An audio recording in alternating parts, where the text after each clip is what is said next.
طيب ده البداية بتاعتنا اهو، ده البروب الفاجينال اهو، وده كده الايه الصورة بتاعت البروب الفاجينال الاول، وهي ال ال الكلر ده العادي اللي هو الجري سكيل العادي بتاعنا. طيب انا نزلت على المنيو اللي عندي هنا، في حاجة اسمها مين بي او المنيو الاساسية، وبعد كده في حاجة اسمها سب منيو اللي هي سب بي.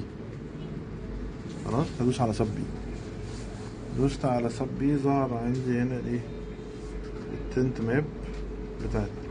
هدوس على تنت ماب، التنت ماب هنا نختار 7، يبقى التنت ماب اوف، يعني الايه الجري سكيل العادي خالص. انا بقى بغير التنت ماب زي ما انا عايز، يعني ممكن اختار مثلا 1، اغير التنت ماب اخليها 6 اهو، اغير التنت ماب اخليها 7. يبقى اذا الكرومه اللي احنا بنشتغل عليها اسمها تنت ماب 7 اهي. يبقى كده انا غيرت الايه الكلر بتاعي، بس كده الموضوع بسيط. طب انا عايز ارجع تاني اغير، اخلي التنت ماب اوف.